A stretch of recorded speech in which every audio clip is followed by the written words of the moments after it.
Et merci à tous et merci aux organisateurs de nous avoir invités à participer à ce congrès. Donc je vais vous... Paul-Louis m'a présenté, donc je ne vais pas me présenter davantage, membre de l'UNI, psychanalyste. Et je vais parler, donc la deuxième partie de cette intervention s'appellera « De la psychanalyse à la spiritualité, les chemins de la transe ». Mais je pourrais aussi dire de la psychanalyse à la spiritualité et de la spiritualité à la psychanalyse. Donc je ne perds pas une rame en chemin. Donc je garde les deux rames. Donc je vais vous présenter le plan de mon intervention.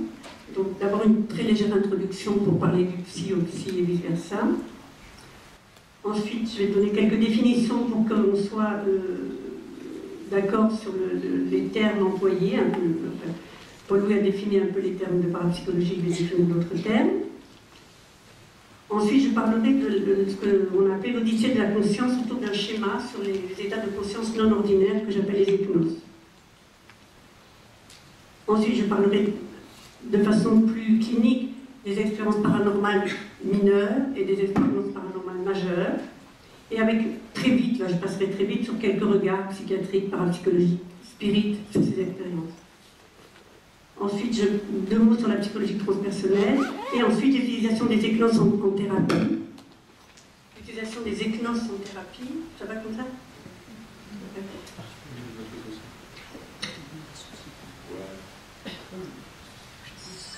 Donc à travers deux approches, j'espère que j'aurai le temps d'en parler, deux approches qui sont une le travail de respiration holotropique et l'autre le psychomantéum avec leurs présupposés et la pratique, avec deux illustrations cliniques.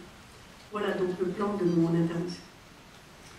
Donc c'est l'introduction du psy au psy, je vais dire quelques mots sur un parcours.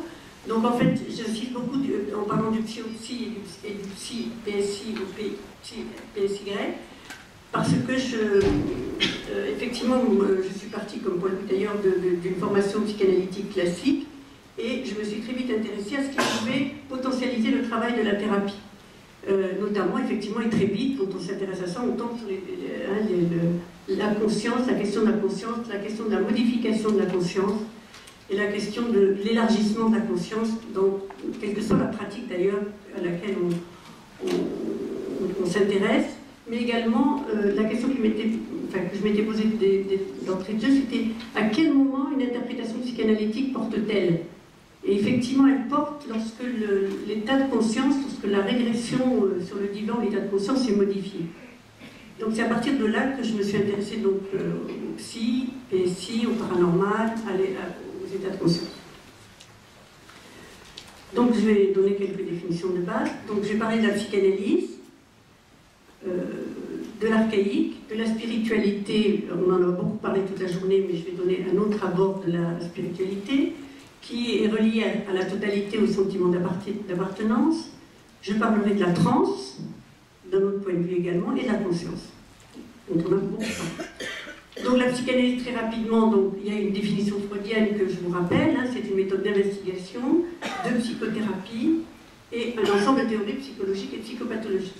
Donc ça, tout le monde le sait, mais on a aussi maintenant une définition beaucoup plus élargie qui prend en compte d'autres aspects de la vie psychique, notamment l'archaïque et le corps réel, qui aussi inclut, à partir de l'inconscient personnel, l'inconscient collectif, et avec les dimensions mythologiques et archétypales de l'inconscient. Et du coup, nous avons différents ordres d'inconscient, un inconscient biographique, un inconscient périnatal, un inconscient transgénérationnel. Bien. Ensuite, l'archaïque. L'archaïque, c'est très rapidement dit, évidemment, hein, parce que je ne vais pas m'attarder, c'est une référence au vécu des tout premiers âges et une référence aux racines de notre vie actuelle et aussi à ce qui va modeler notre vie actuelle. C'est au fondement de notre histoire, c'est à l'origine de notre histoire. Et il y a une dimension, je vous montrerai tout à l'heure la dimension essentielle du changement de paradigme dans la thérapie à partir de là. Ensuite, je passe à la spiritualité. Donc la spiritualité, c'est j'ai appelé ça un au-delà du psychologique, évidemment, hein, ça semble évident. Donc avec plusieurs composantes, un estompage majeur des limites du moi, hein, quelque chose qu'on retrouve très régulièrement, un accès à des connaissances non connues, c'est-à-dire à des connaissances qui, à l'état vigile, en état habituel, ne sont pas connues du sujet, un vécu d'amour inconditionnel, je ne reviendrai pas là-dessus parce qu'on en a entendu beaucoup parler, et un sentiment d'appartenance à une totalité, à une certaine communion. On a parlé hier et aujourd'hui de sentiment d'unité, de sentiment de communion et d'unité. Ensuite, je parlais de la totalité, enfin, je vais quelques mots sur la totalité, qui est en fait une composante de la spiritualité. Et là aussi, il y a différents ordres de totalité. Il y a la totalité que nous faisions avec notre mère lorsque nous étions dans son ventre, donc de la diade mère-enfant. La totalité du corps et de l'esprit, du conscient et de l'inconscient, du sujet de son environnement, et du sujet avec son inscription dans les lignées transgénérationnelles, et de la totalité de notre histoire. Et on verra tout à l'heure le lien avec la souffrance et la guérison de cette approche. Alors, ce que je voulais dire, c'est que si j'ai mis le mot de totalité, qui n'est peut-être pas bon par rapport au mot de communion, etc., c'est surtout pour montrer que, en fait, on ne peut pas... Je parlais tout à l'heure de rame, je ne lâcherai pas une rame ou l'autre, c'est-à-dire que pour travailler avec les êtres humains, avec nous-mêmes, avec nos patients ou avec nos participants, il faut vraiment pouvoir aborder les choses et non pas, comme on le voit souvent, abandonner une ancienne approche pour ériger une nouvelle approche on dit en psy de façon phallique, mais ériger une approche comme étant la meilleure, la seule, l'unique, qui devra sortir l'humanité de tous ces problèmes. C'est vraiment très très important. Je disais que je vous montrerai le lien avec la souffrance et la guérison. On verra tout à l'heure avec les cas cliniques que c'est justement grâce à la récupération d'un fragment perdu, pas connu de notre histoire, c'est-à-dire en accédant à cette totalité de son histoire, que l'on peut guérir et cheminer différemment.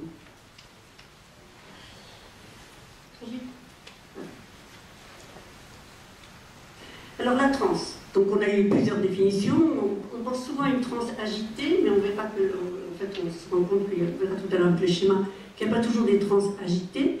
Donc ça vient du latin transire, qui veut dire passer d'un état à l'autre, et à l'origine c'était d'ailleurs passer de vie à trépas. Hein, donc en fait c'est un terme qu'utilisaient beaucoup les ethnologues, par exemple, pour objectiver l'expérience et les manifestations présentées par un sujet en état de conscience non ordinaire, hein, quel que soit effectivement, comme le rappelait Paul-Louis, la culture, le lieu où ça se déroule. Ce terme de transe est souvent confondu avec l'état de conscience non ordinaire qui est, lui, le versant subjectif de la transe. Donc il y a le regard que l'on porte de l'extérieur et le versant subjectif de la transe. Donc, il y a différents moyens d'entrer en transe. Donc il y a vous les connaissez un peu, il y a l'hyperstimulation, l'hypostimulation, on a parlé beaucoup des drogues depuis ce matin, les contextes groupaux, certains événements, certaines situations, etc.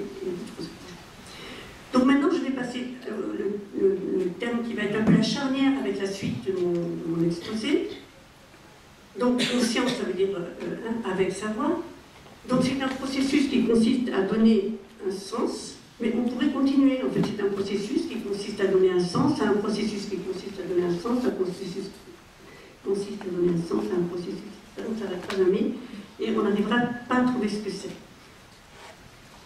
Donc, pour certains, si par exemple Pierre Aulagnier, c'est une activité psychique de représentation en psychanalyse, pour d'autres, c'est comme une lumière intérieure.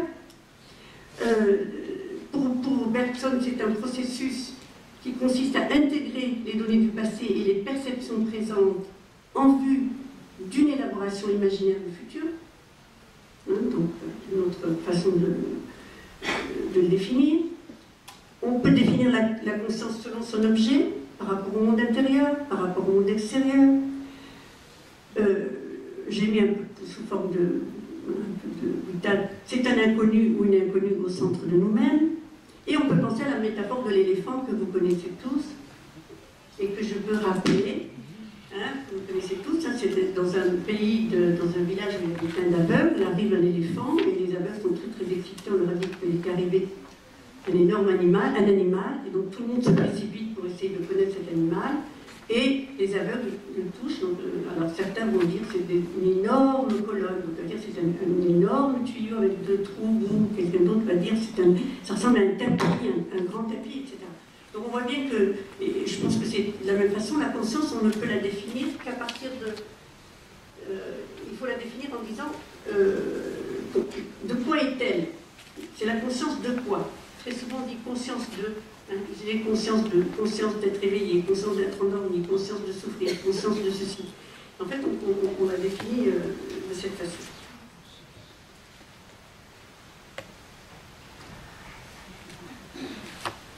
Voilà.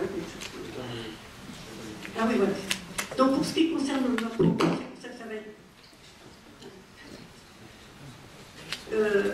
donc la conscience selon ses relations au corps et son degré d'ouverture. Donc c'est là-dessus que je vais centrer la suite de mon exposé. C'est parler des relations. On a beaucoup parlé du corps et de la rupture d'un lien lorsque la conscience devient non locale, de la rupture d'un lien entre le corps et l'esprit. Moi je vais parler des relations de la conscience avec le corps, du degré d'ouverture du corps et de l'investissement corporel. Du degré d'ouverture de la conscience et de l'investissement corporel.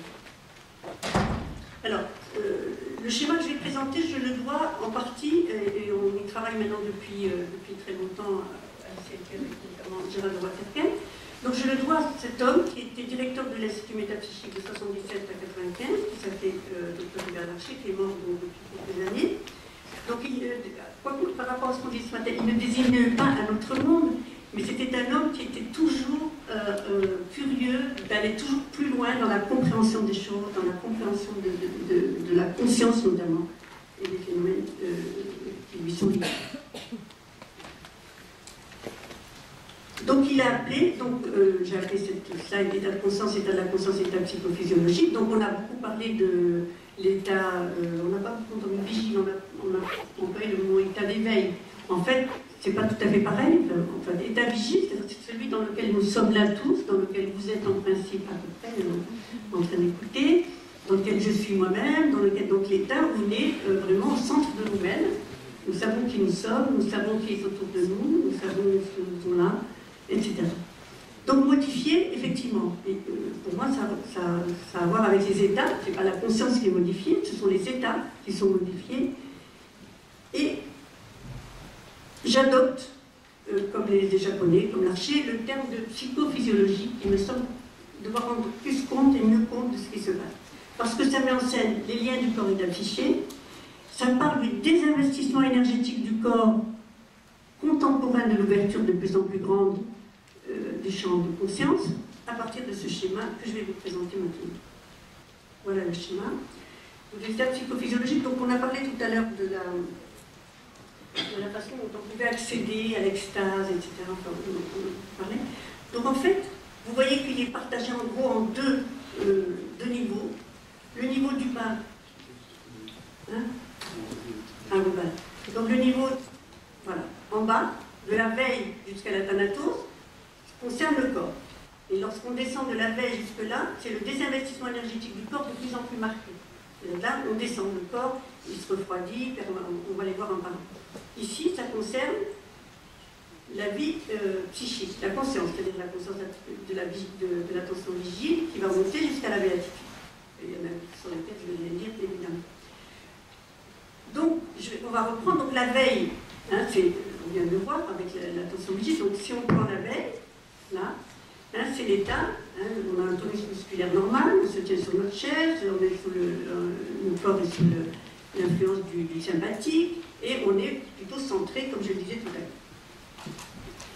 Le sommeil, on est sous l'influence du parasympathique, on a déjà un tonus musculaire qui est différent, enfin qui est absent, enfin qui se transforme, et on coupe un petit peu toutes ces, perceptions par rapport au monde. Voilà, toutes ces références par rapport. Voilà. Référence par rapport au monde. Et on descend un peu plus par rapport à la veille, mais il y a un degré de plus. Ensuite, on descend vers l'hypnose. Et à ce moment-là, donc à ce moment-là, l'hypnose c'est un sommeil plus profond. Voilà. L'hypnose est un sommeil plus profond. On descend un peu plus par rapport au sommeil normal. Il y a une inhibition de la sensorialité, de la motricité qui est plus marquée, et surtout, ce qu'on a dans l'hypnose, ce qu'on n'a pas dans le sommeil, on va avoir une certaine mise entre les mains de l'hypnothérapeute de sa sécurité fondamentale. C'est l'autre qui va gérer la sécurité. En auto-hypnose, c'est moi qui fais comme ça, mais en hypnose, c'est le praticien qui va gérer ma sécurité de base, affective de base. Alors que dans le sommeil, on s'endort, on ferme tout, et c'est une même question de quelque chose. Hein. Certaines personnes n'arrivent jamais à s'endormir par peur de ne pas se réveiller, parce qu'il n'y a pas cette sécurité de base, fondamentale de base. Ensuite, on descend dans la biosémètre. Oh, je suis désolée, mais je ne sais pas si c'est voilà. Donc on descend dans la biosémètre. Vous voyez qu'on descend de plus en plus là, le corps. Donc la biosémètre, c'est la limite. Hein, c'est une vue ralentie. Hein. Biosémètre, c'est la vie ralentie. C'est-à-dire qu'on peut retrouver ça chez les marmottes, chez les oursins qui vont, pour pouvoir vivre plus longtemps, pour pouvoir économiser toute leur vie, vont se mettre en état biosémique. On le voit aussi dans certains accidents de plongée où les gens se mettent en état biosémique. Donc là, il y a encore une descente supplémentaire dans le refroidissement du corps, dans la suspension des fonctions vitales, le ralentissement, pas le ralentissement des fonctions vitales. Ensuite, on descend vers la biostase. Et là, la biostase, là, pour le coup, c'est l'extrême limite du désinvestissement corporel, au-delà duquel on ne peut plus revenir. Donc, la biostase, c'est l'extrême, et c'est ce qui va se retrouver probablement, c'est le corps qui se retrouve probablement dans les NDE. Le micro. C'est le corps qui va se retrouver dans les NDE, c'est dans la biostase, c'est-à-dire un ralentissement extrême et une suspension des fonctions vitales. Puisqu'on a vu, je dis hier parce que le docteur Lomel est intervenu dans un autre endroit, mais ce matin aussi, c'est-à-dire que c'est les gens sont vraiment en arrêt cardiaque, hein, il y a tous les électroencéphalogrammes et les cardiogrammes sont là, etc. Donc c'est l'extrême limite. Et je pense que c'est là que se situe la NDE. La thanatose, sur la tête, c'est vraiment l'entrée dans la mort. Et à ce moment-là, c'est quelque chose sur lequel on ne peut pas dire. Effectivement, il peut y avoir une corruption beaucoup plus rapide ou plus lente. Il peut y avoir une lutte du corps contre la destruction, mais à partir de là, on ne revient plus. C'est comme ça du contraire, on revient. Alors que là, on peut revenir. La NDE nous le montre. Et on va voir tout à l'heure les hypothèses qu'on peut voir. Donc maintenant qu'on a vu les relations par rapport au désinvestissement corporel, on va voir ce qui se passe en haut. Donc en haut, on a une attention vigile. Donc là, c'est l'attention, je le répète, que nous avons actuellement. Le rêve, hein, c'est l'entrée dans le rêve. Donc déjà, il y a une modification de l'état de conscience, hein, puisque vous me demandez tout à l'heure si le rêve était un état de conscience. Effectivement, c'est un état de conscience, puisqu'il va être différent de l'état d'avant. Il va être différent de mon état vigile et il va se passer un certain nombre de choses que je vais ramener ou pas à la conscience, alors qu'ils peuvent être des rêves normaux, entre guillemets, ou des rêves prémonitoires, etc. Ensuite, on grimpe vers la lucidité. Et là, on a, comme la lucidité vient de lumière, hein, donc c'est la possibilité d'avoir présent, d'avoir ouvert, d'avoir une préscience des choses, une clarté des choses, et c'est là que se situe, par exemple, certains travaux qui ont été faits à l'Institut métapsychique et qui ont donné lieu à des livres, par un certain monsieur Eugène Costi, qui avait son livre sur la lucidité. Ensuite, on grimpe, on a l'extase. Donc l'extase, comme son nom le dit, c'est la sortie. Hein, c'est la sortie du corps, et c'est un état de conscience encore plus élargi par rapport à celui que l'on vient de voir.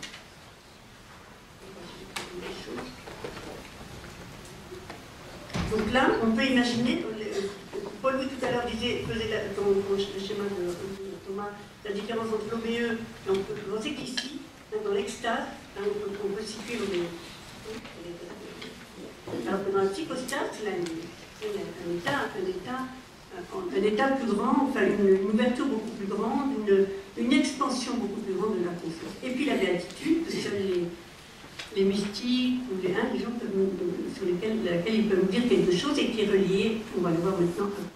Donc, en fait, ce qu'on a, c'est que la thanatose, dans cette transe, est reliée à la béatitude, la biostase est reliée à la psychostase, la biosémèse est reliée à l'extase, l'hypnose est reliée à la lucidité, le sommeil est relié à le rêve, la veille, la transmission. Donc voilà déjà un certain nombre de trans dont nous traversons certaines régulièrement, hein, la journée, notamment celles qui sont les plus proches, celles-ci, et même l'hypnose, puisque vous savez que nous entrons à peu près toutes les heures et demie dans un état de conscience modifiée, hein, qui permet de se retrouver, de se recentrer, mais ça ne nous empêche pas de nous réveiller brutalement. Vous l'avez peut-être remarqué dans le métro, quand les gens se lèvent brutalement, alors qu'ils avaient les yeux défocalisés, qu'ils étaient ailleurs. Et ça. Donc voilà le premier schéma des états psychophysiologiques, et vous voyez qu'il n'y a pas de possibilité de parler des états du haut sans parler des états du bas, et vice-versa, du corps et de la psyché. Donc, juste pour résumer, donc on a les deux niveaux du haut, c'est les niveaux supérieurs, c'est-à-dire c'est les niveaux d'éveil les plus élevés que la psyché puisse atteindre, avec la béatitude sur laquelle je disais tout à l'heure qu'il n'y a plus les saints ou les qui peuvent en dire quelque chose. Les niveaux d'éveil, c'est-à-dire la lucidité et l'extase sont les niveaux d'éveil les plus grands, hein, qu'on peut réaliser en temps humain. Ceci, le rêve, l'attention vigile, ça et ça, ce sont la psychophysiologie habituelle, hein, tout le monde connaît, c'est pas difficile. Les niveaux hypniques, c'est là, hein, c'est-à-dire que c'est vraiment, on descend vraiment en état presque de sommeil ralenti, et qui n'a rien à voir avec ce sommeil évidemment. Et ensuite, ce sont les niveaux léthargiques, puisque le corps il est apparemment complètement désinvesti. Mais par rapport à ce qu'on a entendu, que j'ai entendu ici ou ailleurs, pour qu'une expérience puisse être ramenée, par exemple, qu'une expérience puisse être ramenée de là, alors que le corps est là, hein, dans la NDE par exemple, dans le stade. Pour qu'une expérience puisse être ramenée, il faut qu'il y ait maintenu, même si la conscience a l'air d'être ailleurs, et même si le corps est endommagé, il faut qu'il y ait un lien le plus subtil qui soit pour ramener l'information. On peut le tricoter dans tous les sens, parce que quand on est mort, quand on est dans la thanatose, ben on ne peut plus ramener l'information. Hein, on ne peut la ramener que de là à là. Et je crois que c'est vraiment important d'avoir ça en tête pour les états de conscience.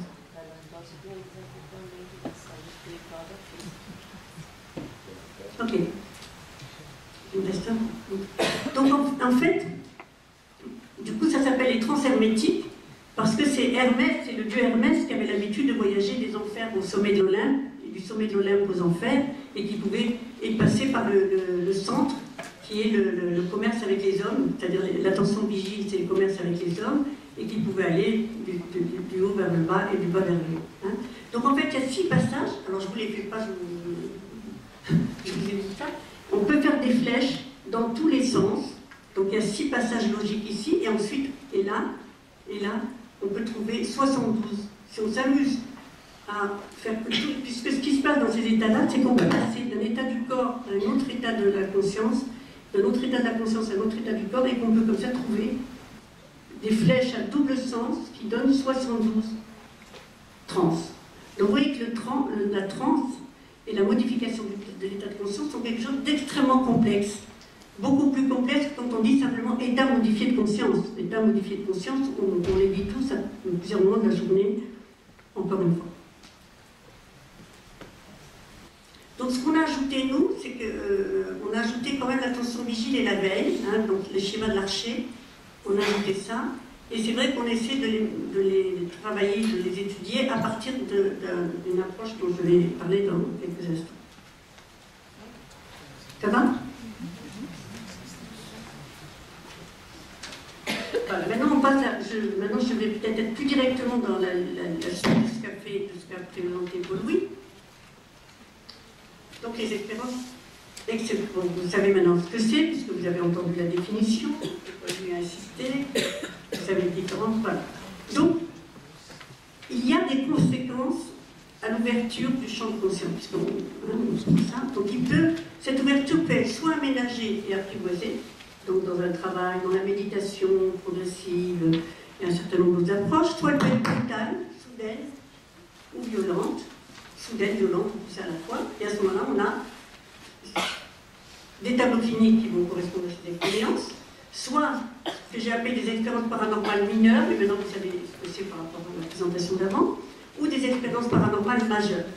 Et je vais vous expliquer pourquoi c'est mineur ou majeur. Mineur, c'est peut-être pas très joli, mais bon. Voilà.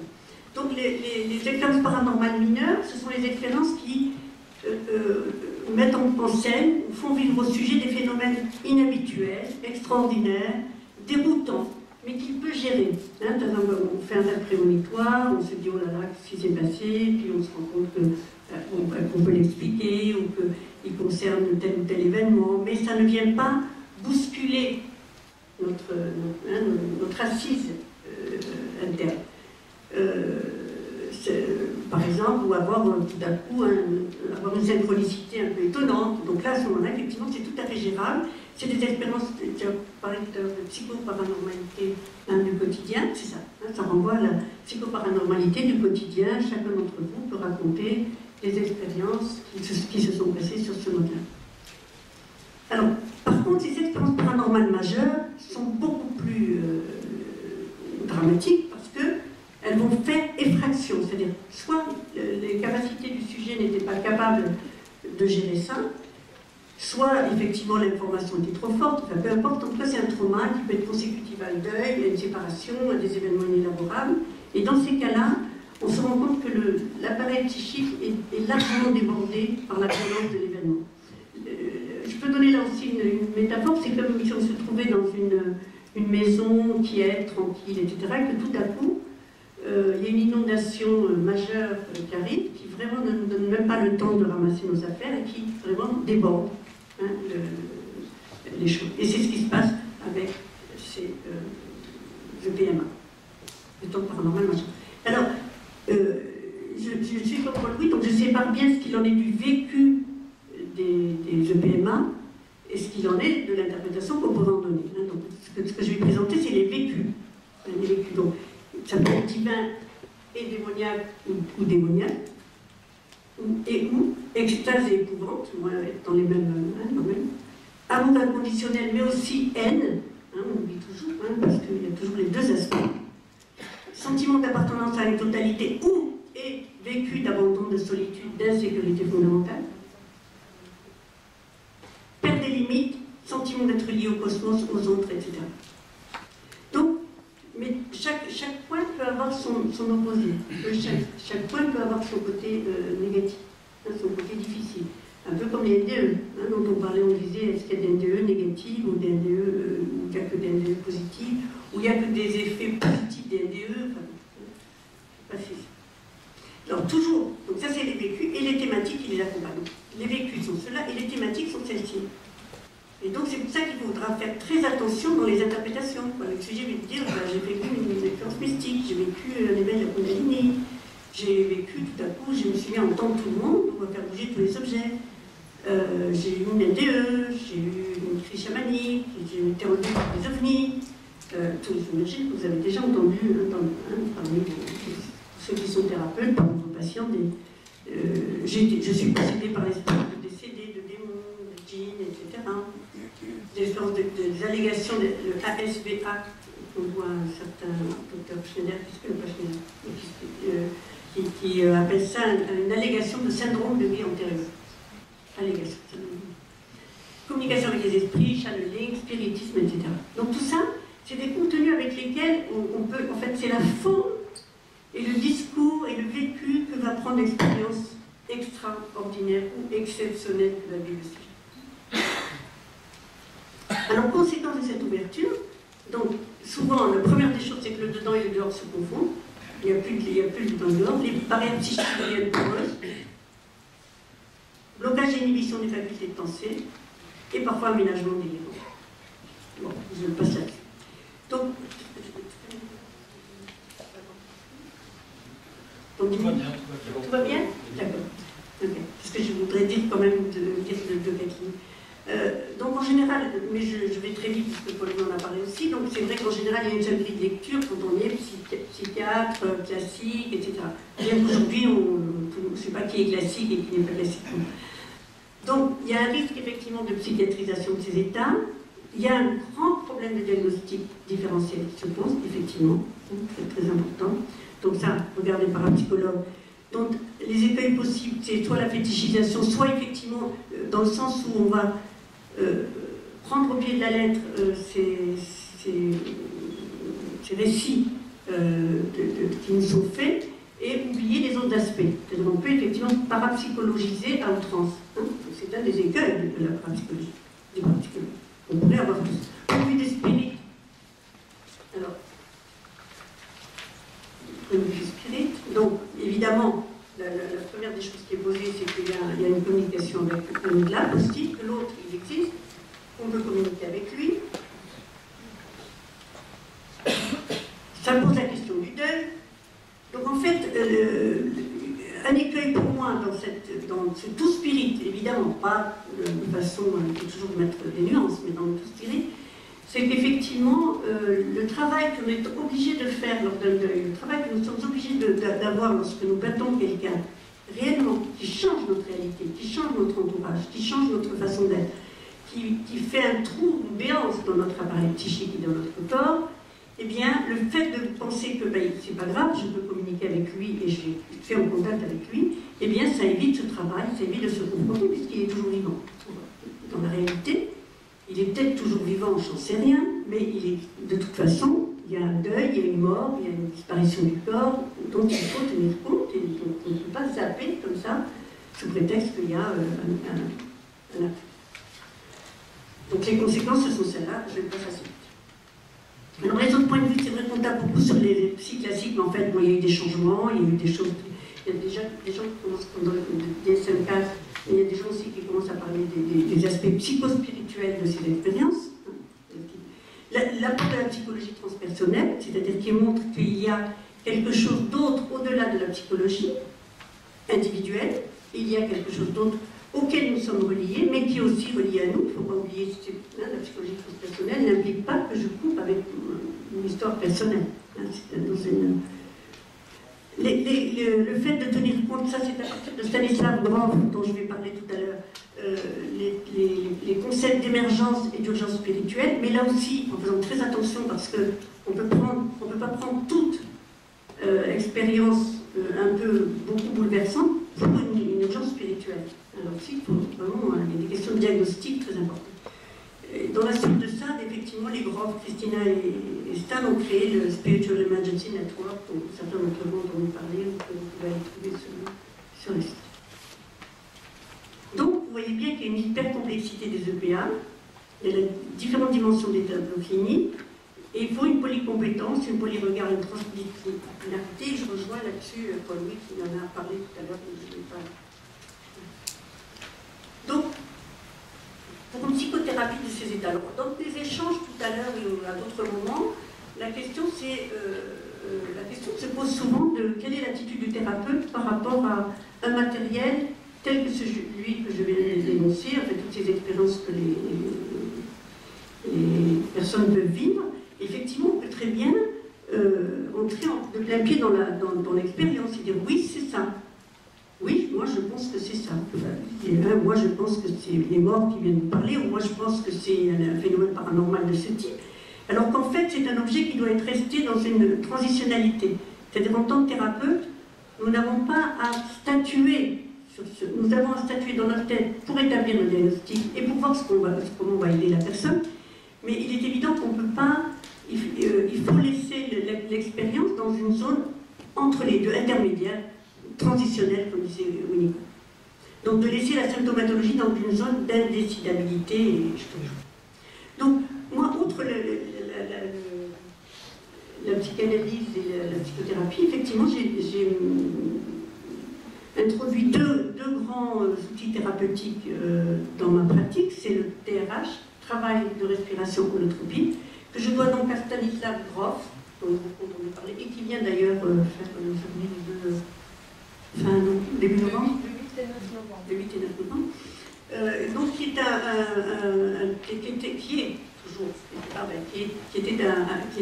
un psychiatre, mais qui était psychiatre donc à Prague, et qui était un psychiatre tout à fait classique, étudiant interne en psychiatrie, et qui a développé un travail absolument colossal à partir du LSD. En utilisant le LSD, il est devenu d'ailleurs l'un des spécialistes mondiaux de la LSD-thérapie. Et petite anecdote, puisqu'on parle de la France et des autres pays, Le livre LSD-thérapie de Grof n'a jamais été traduit en français. Il est traduit en allemand, en anglais évidemment, en russe, dans toutes les langues, mais il n'a jamais été traduit en français. Pour lequel en France, le LSD, c'est encore la bête noire, alors qu'il y a eu des travaux absolument incroyables. Donc il a travaillé pendant très longtemps avec le TRH, et avec le LSD, et quand le LSD a été interdit, pour des raisons que vous savez tous, dans les années 70, à cause des accidents, à cause des défenestrations, à cause des décompensations, puisque les gens le prenaient sans accompagnement, eh bien, en fait, il s'était déjà intéressé à tout ce qui se faisait dans les sociétés dites traditionnelles, et il a donc mis au point, en fait, une approche holotropique de la chose. Alors, pourquoi holotropique? On revient à ce qu'on disait tout à l'heure de la totalité et la spiritualité. Holotropique veut dire se mouvoir vers le tout, mais vers la totalité de son être. La totalité de son être. C'est-à-dire aller chercher ce qui nous manque fondamentalement, et ça peut être des tas de choses, qui vont nous montrer, on va voir tout à l'heure avec les deux kakini.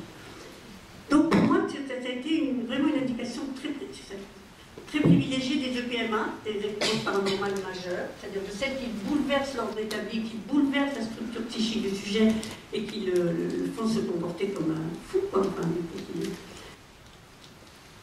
donc, parce que pour quelle raison ça marche si bien? Parce que ça nous confronte à un processus de mort-renaissance. Toute notre vie, nous sommes confrontés à mourir à quelque chose et renaître. La mort finale, c'est autre chose, mais déjà dans la vie, nous mourons tout le temps à un état d'avant, mourir pour renaître à un autre état.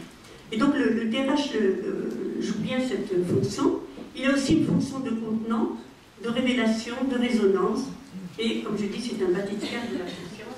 Ça permet de voyager dans toutes les directions de la conscience, dans 360 degrés, 360 degrés, 360 degrés, d'aller chercher les informations dont on a besoin à ce moment-là de son histoire pour pouvoir évoluer. Et personne ne peut dicter ces informations-là, c'est l'inconscient du sujet qui les ramène à la surface, lorsque le cadre est suffisamment sécure et suffisamment défini. Donc, on peut dire que c'est une sorte d'exorcisme laïque. Donc ça se pratique en groupe, effectivement, avec l'hyperventilation, et non plus avec du LSD. Alors, le deuxième outil, c'est le psychomantéum. Alors là, on a beaucoup parlé de Moody, enfin Moody ou des DE, on sait qu'il est quand même à l'origine beaucoup de ses travaux. Et dans la suite de ses travaux, il a imaginé, il y a dans les années 92 ou 94, toujours dans la suite des DE, l'idée d'offrir un espace sur le modèle de l'espace des anciens, où on pouvait entrer après une modification d'état de conscience, après une préparation, pour entrer en contact avec ses morts ou ses sœurs, etc. Et donc, moi, avec une amie, nous avons refait l'expérience à Paris, et j'ai découvert quelque chose d'absolument remarquable, c'est qu'au-delà de tout le reste, c'était une thérapie du deuil remarquable. C'est-à-dire que les gens qui avaient un deuil bloqué ou pathologique, c'était des gens qui pleuraient depuis très longtemps sur un mort comme si ça venait de se passer, qui n'arrivaient jamais à reprendre le chemin de leur vie, qui était poissé, eh bien, pouvaient profiter de cela en une journée. C'est un accompagnement sur une journée, individuel sur une journée, avec à un moment donné de la journée, le placement dans un espace où il y a un miroir, dans la pénombre, et où on ne se regarde pas dans le miroir. Mais il y a toute une préparation avant où on évoque effectivement les relations du sujet à cette personne disparue, la souffrance, les joies, tout ce qu'il peut dire sur cette personne. Et aussi les crises existentielles après mort, ça c'est un seul truc que j'en parle. Donc voilà, bon. Le livre Expérience autour du miroir, c'était ce qu'on avait publié avec Éline Sarah-Mercier sur le sujet. L'autre, c'était un livre de Stan Brock dont on parlait à midi avec Véronique. Et puis ça, c'est mon livre sur comment passer par là. Donc je voulais présenter Jeanne. Je l'ai appelée Jeanne et ses fantômes. Donc Jeanne, elle est venue me voir. Jeanne est venue venue me voir. C'est une fille de 20 ans. Alors, la demande de consultation était très curieuse parce que son père m'appelle pour me demander, en me disant, j'ai une fille de 20 ans qui a des problèmes, qui ne va pas très bien, est-ce que vous pourriez la prendre en hypnothérapie? Ensuite, je vais la voir, je ne sais pas. Donc je vois arriver cette jeune fille qui vient me consulter parce qu'elle a des problèmes alimentaires. 5 minutes, oh oui, je vais aller vite. Donc elle a des problèmes alimentaires, en fait c'est un euphémisme pour dire qu'elle c'était une anorexie mentale grave, très très grave, au point que quand elle est arrivée, que j'ai ouvert la porte et que je l'ai serré la main, je me suis demandé comment elle pouvait se tenir là devant moi, aussi maigre, avec un visage aussi dramatique, sur des talons très très hauts, et je me demandais si elle n'allait pas s'effriter ou tomber en os. Et en même temps, pendant que je lui serrais la main, j'ai eu un malaise absolument inouï. Pendant une fraction de seconde, j'étais saisie par un sentiment de froid et de mort que j'ai rationalisé dans un second temps. Je me dis, oh oui, mais c'est normal, elle me présente un visage tellement maigre et tellement c'est normal. C'était vraiment un visage de mort sur des talons. Donc je lui ai demandé de me parler un peu d'elle-même, etc. Je vais aller vite là maintenant.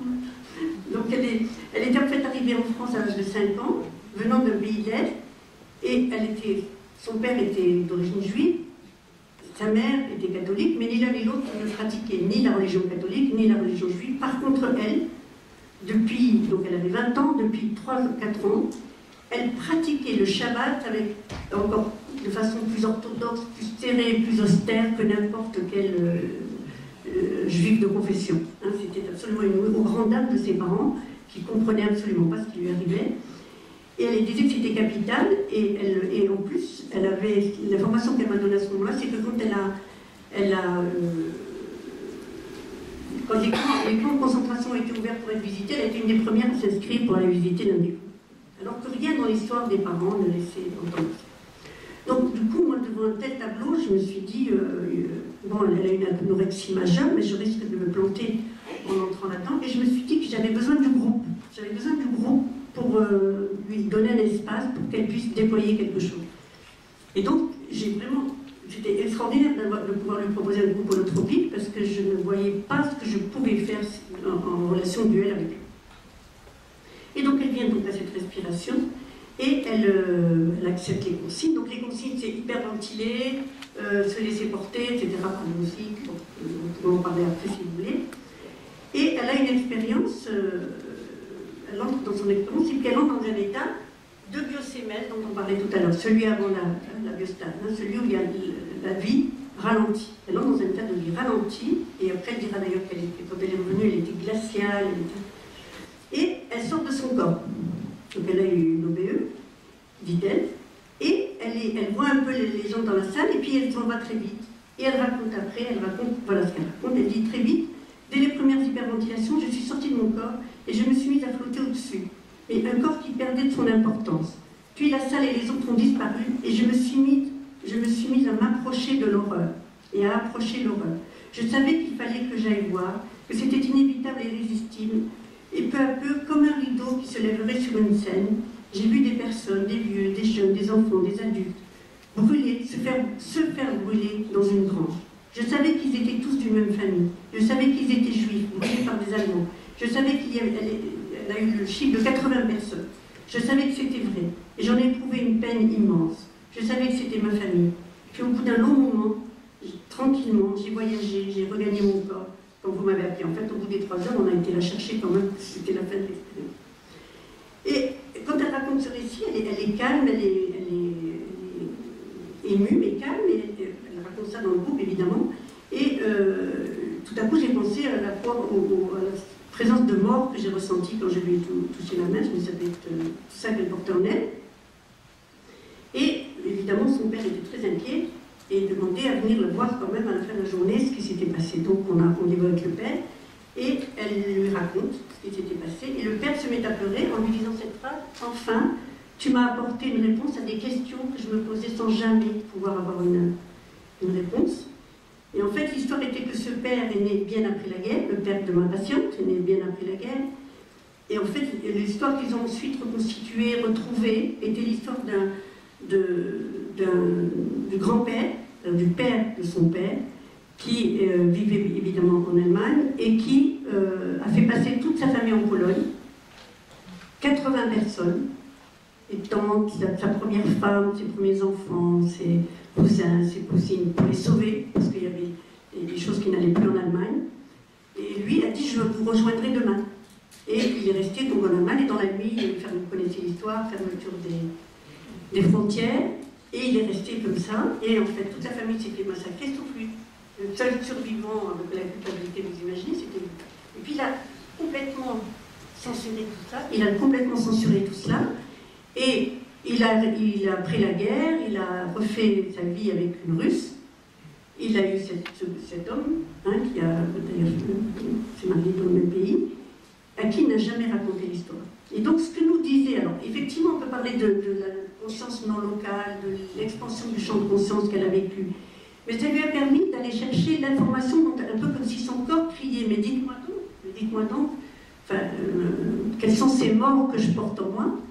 Et donc, et son inconscient, cette question a été posée par rapport à la totalité dont je parlais tout à l'heure, c'est passé comme si elle avait,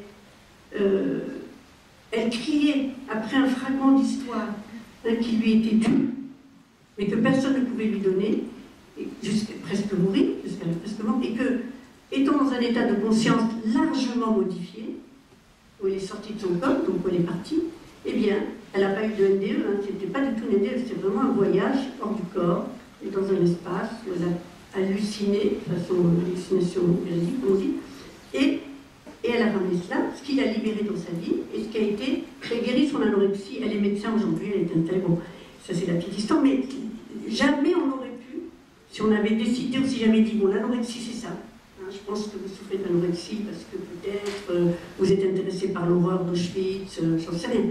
Eh bien, je n'aurais jamais guéri de son anorexie, on aurait lamentablement échoué. Et là, c'est en fait quelque chose en elle qui a pu poser et trouver ce dont elle avait besoin. J'arrive à la conclusion. Bon, je ne présenterai pas le deuxième cas, l'épilogue c'est celui-là, donc c'est commentaire.